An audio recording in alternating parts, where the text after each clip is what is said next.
Today I'm reviewing this Yonex Nanoflare 800 game badminton racket. If you're familiar with Yonex badminton racket series, you probably know that the Nanoflare tend to represent headlight, fast, defensive badminton rackets that are popular in doubles games. And this game edition is intended for intermediate players.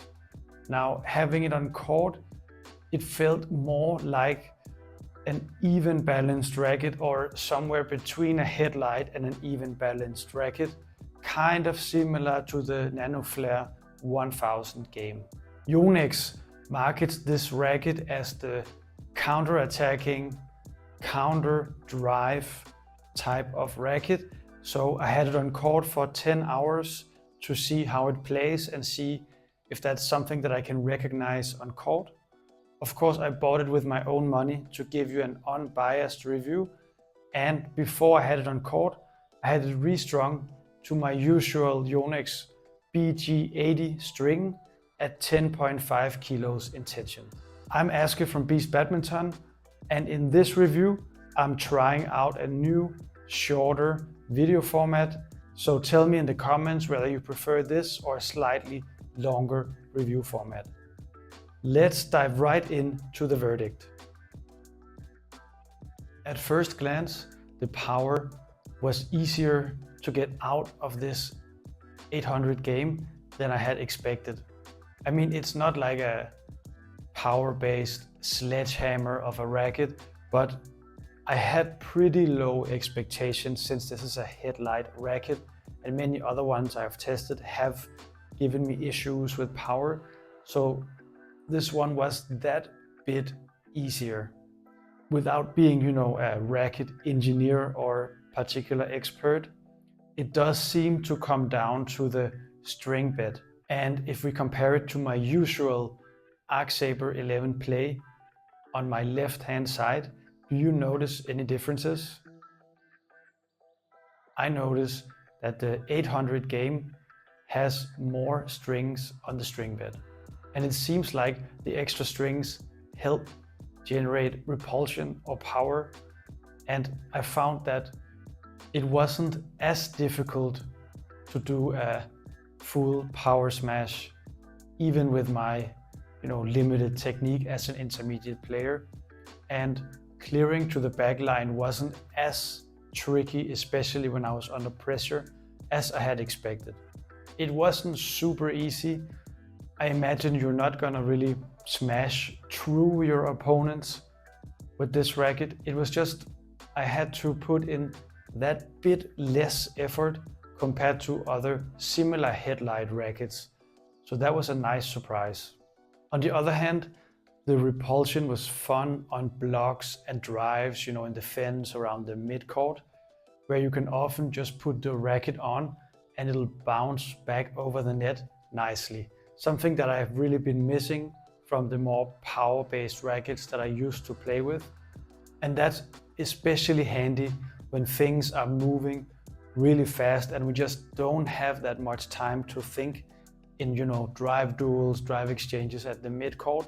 And it's also very handy for those of us who are not that good at generating a lot of power without a big swing. And so this is probably the first time I've actually been able to recognize the marketing of a badminton racket on court and feel it myself. It doesn't mean that it hasn't been true the other times. It's just sometimes it can be difficult to recognize when you're on court because the differences are so small.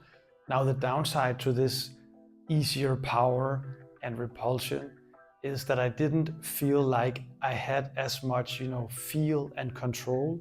And because of my limited stroke skills, that made me hesitant to play more tight shots that require more finesse, like tight net shots, spinning shots, or tight drop shots near the net. In terms of overall defense and midcourt, this racket is not the fastest of the fast bunch of rackets, but it's still pretty fast. And if you're coming from a more slightly head-heavy racket, let's say, I think you'll still notice the difference in how quickly the head will move when you're trying to defend and just push it back over the court without doing too much of a swing. And I found this handy when we're deep in the trenches, under pressure in doubles games, and we forget to use the back line of the rear court and expand the game or play those soft net shots, and we're just stuck sending the shuttle back and forth from midcourt to midcourt. Now, I did find that the Nanoflare 800 game isn't particularly easy to get started with because it feels so crisp and responsive, both in terms of the shaft and the string bed. It doesn't strike me as a well-suited racket for the low intermediate player. Unless you're working with a coach, you're training hard, developing your skills, it seems more suitable for the mid-intermediate or upper intermediate badminton player. I didn't find it particularly forgiving on bad days, and I did have some issues timing my shots, especially in the mid-court on blocks, rather than the typical issue that I would have, which is on overhead shots like smashes, clears, and drops.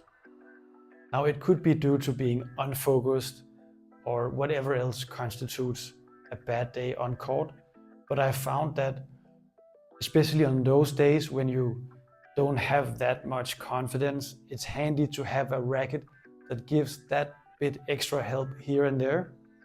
I'm Aske from Beast Badminton, and I'll see you on court.